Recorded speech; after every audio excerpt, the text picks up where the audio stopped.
नमस्कार, स्वागत है आपका खबरों का पंचनामा में। मैं हूं आपके साथ पूजा। हम लेकर आए हैं देश और दुनिया की 5 बड़ी खबरें, जिस पर चर्चा के लिए हमारे साथ स्टूडियो में मौजूद हैं कैपिटल टीवी के editor in chief doctor Manish Kumar. Doctor साहब, बहुत बहुत स्वागत है आपका। धन्यवाद। तो सबसे पहले नजर डालते हैं हेडलाइंस पर। पीएम मोदी ने की ब्रिक्स शिखर सम्मेलन की अध्यक्षता। अफगानिस्तान के हालातों पर हुई चर्चा। ब्राजील, रूस, चीन और दक्षिण अफ्रीका बैठक में हुए शामिल। हक्कानी पर बैन को लेकर तालिबान ने अमेरिका को दी धमकी। कहा, हक्कानी गुट को ब्लैकलिस्ट से हटाए अमेरिका, नहीं तो भुगतना होगा अंजाम। काबुल में विरोध कर रही महिलाओं के प्रदर्शन को कवर करना पत्रकारों को पड़ा भारी। तालिबानियों ने पत्रकारों पर ढाया जुल्म। सामने आई कई खौफनाक तस्वीरें। बंगाल उपचुनाव के महासंग्राम में ममता बनर्जी को टक्कर दे सकती है प्रियंका टेब्रेवाल। भवानीपुर से बीजेपी के टिकट पर लड़ सकती है चुनाव। देश में कोरोना मरीजों की संख्या में भारी उछाल। 24 घंटे में सामने आए 43,263 नए मरीज। 338 संक्रमितों ने तोड़ा दम।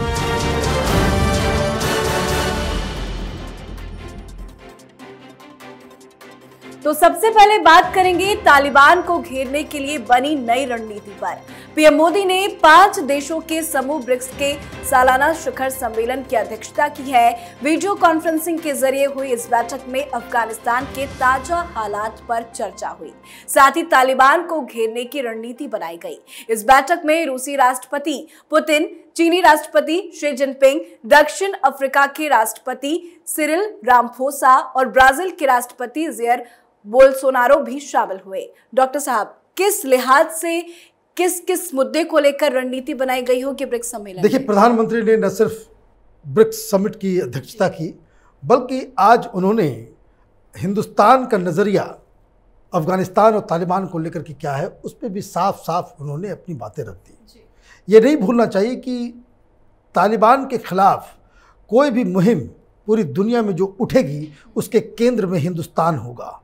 ये ब्रिक्स के मीटिंग से पहले 3-4 दिनों से लगातार जो हिंदुस्तान की जो डिप्लोमेसी देखने वाले लोग हैं, जो फॉरेन मिनिस्ट्री है, पीएमओ है, जो एनएसए हैं अजीत डोभाल, वो लगातार इस बात के संकेत दे रहे हैं कि हिंदुस्तान तालिबान की गतिविधियों से खुश नहीं है। और यही बात प्रधानमंत्री ने आज पूरी दुनिया को ब्रिक्स के जरिए चेताया है कि आतंकवाद कहीं भी हो, वो कहीं भी बर्दाश्त करने लायक नहीं होना चाहिए। वर्ल्ड कम्युनिटी को इस दंश से निपटना पड़ेगा। हर कंट्री उसके कुछ फायदे, कुछ सेल्फ इंटरेस्ट की वजह से आप किसी आतंकी संगठन के साथ खड़े हो जाएं, ये अक्षम्य होगा। ये इस तरह का संदेश प्रधानमंत्री मोदी ने आज ब्रिक्स समिट के जरिए दिया है। और बहुत जल्द ही आप ये समझिए कि प्रधानमंत्री जब बाइडेन से मिलने जाएंगे इस मंथ के आखिर में, वहाँ रियल रणनीति बनेगी कि अमेरिका, रूस, हिंदुस्तान और भी कई सारे कंट्रीज़ वो तालिबान के साथ किस तरह का रुख रखना चाहते हैं। बिल्कुल, तो प्रधानमंत्री नरेंद्र मोदी ने अपना पूरा स्टैंड सभी के सामने क्लियर कर दिया। अगली बात करते हैं तालिबान की। अफगानिस्तान की नई तालिबान सरकार को लेकर अमेरिका ने चिंता जताई है। अमेरिका का कहना है कि सरकार में जिन लोगों को जोड़ा गया है, उनका ट्रैक रिकॉर्ड विश्वास करने वाला नहीं है। अब अमेरिका के इस बयान पर तालिबान भड़क गया। तालिबान ने अमेरिका को धमकी देते हुए कहा कि अमेरिका ने हक्कानी गुट को लेकर जो बयान दिया है, वो पूरी तरह से दोहा एग्रीमेंट का उल्लंघन है। इस तरह का बयान अफगानिस्तान या अमेरिका किसी के भी हक का नहीं है। हक्कानी साहब का परिवार भी इस्लामिक अमीरात का हिस्सा है, वो कोई अलग नहीं है। ऐसे में दोहा एग्रीमेंट के तहत इस्लामिक अमीरात के सभी सदस्यों को संयुक्त राष्ट्र और अमेरिका की ब्लैकलिस्ट से तुरंत हटा देना चाहिए। डॉक्टर साहब, अब तालिबान खुलकर अमेरिका को गाली दे रहा है। देखिए, इसे कहते हैं उल्टे चोर कोतवाल को डांटे। ये तालिबान की भाषा नहीं है, ये पाकिस्तानी भाषा है, ये आईएसआई की भाषा है। पाकिस्तान यही काम पूरे समय तक पूरी दुनिया में करता रहा कि वो आतंकवाद को, आतंकियों को, इस पूरे नेटवर्क को एक पॉलिसी का हिस्सा बना करके पूरी दुनिया को ब्लैकमेल करता रहा। आज तालिबान ने क्या कहा? तालिबान ने कहा कि हक्कानी नेटवर्क को आप टेररिस्टों के लिस्ट से हटा दें। अच्छा, आप ये मांग कर रहे हो जो पॉसिबल है ही नहीं।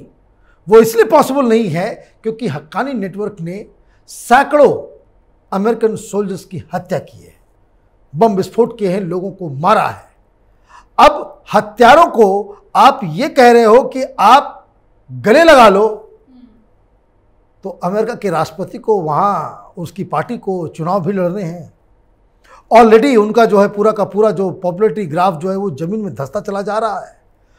और अब जब पूरी दुनिया इस बात को लेकर के आश्चर्यचकित है कि दोहा के दौरान पाकिस्तान ने और तालिबान के नेताओं ने ये विश्वास दिलाया था कि वो पिछली बार की तरह वो बिल्कुल ही आतंकी किस्म के प्रशासन को नहीं आगे बढ़ने देंगे, वो एक इंक्लूसिव सरकार बनाएंगे जिसमें महिलाओं को भी अधिकार मिलेगा, वहाँ बिल्कुल ही अलग किस्म की राजनीति का हम मौका देंगे, प्रेस को पूरा फ्रीडम मिलेगा। ये सारी बातें दोहा के दौरान तालिबान और पाकिस्तान के एजेंटों ने ये बात रखी थी और मानी थी।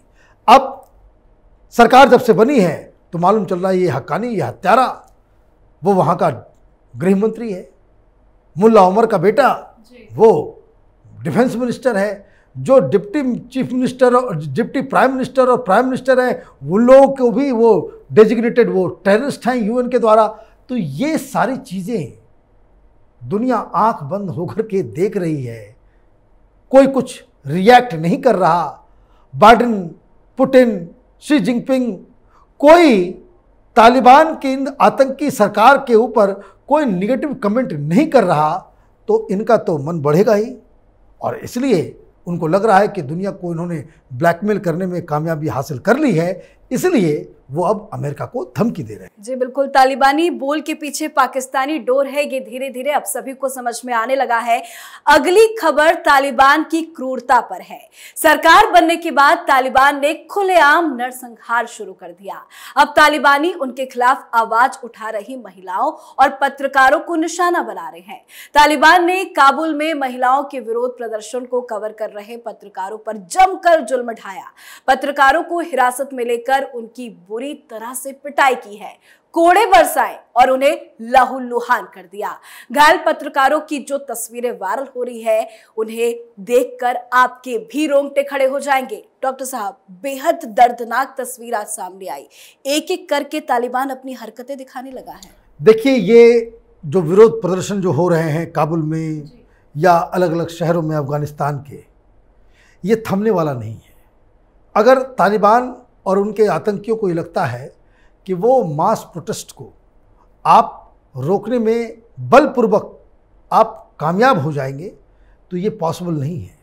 तालिबान ने दो पाप किए हैं। एक, जिन्होंने महिलाओं के ऊपर गोली चलाई है। निहत्थे लोग थे, कई सारे लोगों की मौत हो गई है। आप महिलाओं को डराने के लिए आप गोलियां चला रहे हो, इससे शर्मनाक और कायरतापूर्ण हरकत क्या हो सकती है। तो पहला पाप तो ये था। दूसरा पाप ये है कि आपने उन पत्रकारों को जो अपना काम कर रहे थे, उनको आपने नंगा करके पूरी तरीके से पिटाई की और उसकी तस्वीरों को तालिबान ने ही वायरल किया है कि ताकि दूसरे जो पत्रकार हैं वो इस तरह की हिमाकत ना कर सकें। लेकिन इस घटना के बाद वहाँ के जो पत्रकार वो भी आंदोलित हो गए, वो भी प्रोटेस्ट करने लग गए। मतलब ये कि तालिबान का खौफ, तालिबान का डर धीरे धीरे अफगानिस्तान के समाज से गायब होता दिख रहा है। और जिस हिसाब से आज नदर्न अलायंस की तरफ से ये दावा किया गया कि पंजशीर घाटी के 60% इलाकों पे अभी भी नदर्न अलायंस, मसूद और अमरुल्लाह सालेह का कब्जा है, तो उससे और भी विरोध कर रहे लोगों को आज कॉन्फिडेंस मिला है। आगे आने वाले दिनों में ये विरोध प्रदर्शन और भी तीखे होते चले जाएंगे। जी बिल्कुल, विरोध प्रदर्शन को लेकर ताजा जानकारी अपने दर्शकों को दे दें कि अब तालिबानियों ने ये फरमान जारी किया है कि आप विरोध प्रदर्शन करते हैं तो उसकी परमिशन भी अब लेनी होगी। चलिए अब बात करते हैं बंगाल के महासंग्राम की। सीएम की कुर्सी बचाने के लिए ममता बनर्जी भवानीपुर विधानसभा सीट से उपचुनाव लड़ेगी। इस बीच ममता को टक्कर देने के लिए बीजेपी एडवोकेट प्रियंका टिब्रेवाल को मैदान में उतार सकती है, जिससे ममता बनर्जी की मुश्किलें बढ़ना लाजमी है। प्रियंका बीजेपी नेता बाबुल सुप्रियो की कानूनी सलाहकार भी रह चुकी है और साल 2014 में उन्होंने बीजेपी ज्वाइन की थी। डॉक्टर साहब, लगता है कि ममता बनर्जी अपनी हार को भूल गई है, क्या टक्कर दे पाएगी वो? देखिए, एक बात तो समझिए कि कोई भी सिटिंग चीफ मिनिस्टर जनरली चुनाव नहीं हारती है जी। ये यदा कदा ही होता है। इस तरह का रिकॉर्ड बनाने में सिर्फ हमारे शिबू सोरेन साहब थे जो सिटिंग चीफ मिनिस्टर थे और वो चुनाव हार गए। ममता बनर्जी चुनाव तो जीत सकती हैं, जीत जाएंगी भी, लेकिन जो जमीनी हकीकत है इसमें ममता बनर्जी को बहुत मेहनत करनी पड़ेगी। मेहनत इसलिए करनी पड़ेगी कि पिछली बार वो भवानीपुर से इसलिए वो हट करके वो नंदीग्राम गई थी क्योंकि भवानीपुर एक ऐसा कंस्टिट्यूंसी है जहाँ पे हिंदी भाषी लोग बहुत ज़्यादा हैं और वहाँ पे जो सर्वेज आए थे और जो पिछली बार लोकसभा के जो चुनाव हुए थे, लोकसभा के चुनाव में इसी भवानीपुर कॉन्स्टिट्यूंसी में भारतीय जनता पार्टी को ज़्यादा वोट मिले थे और टीएमसी को कम मिले थे। तो ये जो आंकड़े थे लोकसभा के, उस वजह से ममता बनर्जी भवानीपुर में चुनाव न लड़के वो चली गई थी नंदीग्राम। नंदीग्राम में वो हार गई। शुभेंदु अधिकारी ने उन्हें पटकनी दे दी। अब स्थिति बदल गई है, चूंकि भारतीय जनता पार्टी पूरी तरीके से वहाँ पे हारी है, वहाँ पे चैलेंज नहीं दे सकी, वहाँ उनकी सरकार नहीं बन सकी, तो अब स्थिति में काफ़ी बदलाव भवानीपुर में ज़रूर हुआ होगा, ऐसा मेरा हंच है। लेकिन चुनाव तो चुनाव होते हैं, कभी भी कोई भी रिकॉर्ड बन सकता है।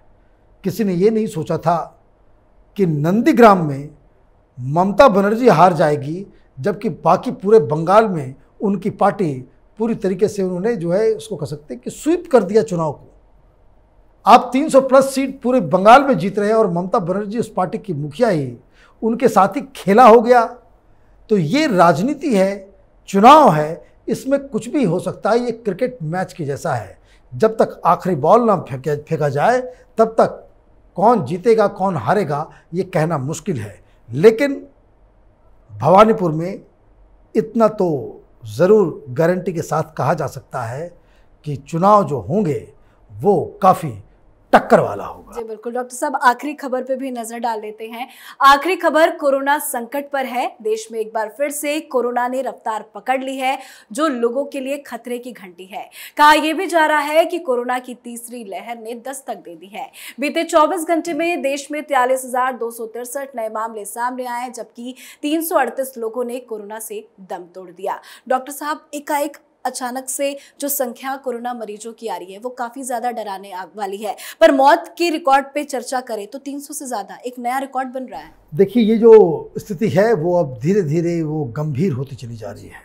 तो सबसे पहली बात तो ये मैं बता दूं कि जिन लोगों ने अब तक वैक्सीन नहीं ली है उन्हें फौरन खुद को वैक्सीनेशन करवा लेना चाहिए, क्योंकि ये जिस तरीके से केरल की वजह से, महाराष्ट्र की वजह से ये संख्या अब धीरे धीरे देश के दूसरे राज्यों से भी आना शुरू हुई है।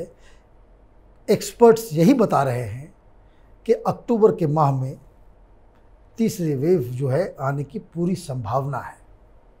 नहीं आए, यही हमारी कामना है, इच्छा है, यही प्रार्थना है कि देश में जो है कोई तीसरा वेव जो है नहीं आए। लेकिन अगर आता है तो उसकी तैयारी पहले से सरकारों को भी कर लेनी चाहिए और हमारी सुरक्षा अपने हाथ में है। तो इसलिए जिन लोगों ने अब तक वैक्सीन नहीं लगवाई है उन्हें फौरन जाके लगवा लेना चाहिए। जी डॉक्टर साहब, दवाई भी और कड़ाई भी। बहुत बहुत शुक्रिया बातचीत। धन्यवाद। तो कैपिटल टीवी भी आपसे यही गुजारिश करता है कि घर से निकले तो सोशल डिस्टेंसिंग को फॉलो करें, मास्क लगाएं और हाँ, यदि आपने अभी तक वैक्सीन नहीं लगाया तो घर से बाहर निकलकर अपने आप को फुली वैक्सीनेटेड जरूर कर ले। आप सभी का बहुत बहुत शुक्रिया हमसे जुड़ने के लिए। खबरों का पंचनामा में आज के लिए बस इतना ही। देश विदेश की बाकी खबरों और उनके सटीक एनालिसिस के लिए देखते रहिए कैपिटल टीवी। हमें लाइक कीजिए, शेयर कीजिए और हाँ, कैपिटल टीवी को जरूर सब्सक्राइब कीजिए। नमस्कार। अगर आपको हमारा वीडियो पसंद आया हो तो इसे लाइक करें, हमारे चैनल को सब्सक्राइब करें और हाँ, बेल आइकन दबाना ना भूलें ताकि आप तक हमारे वीडियो की नोटिफिकेशन पहुंचती रहे। आप अपना सुझाव हमें कमेंट बॉक्स में दे सकते हैं। हमारे साथ जुड़ने के लिए शुक्रिया।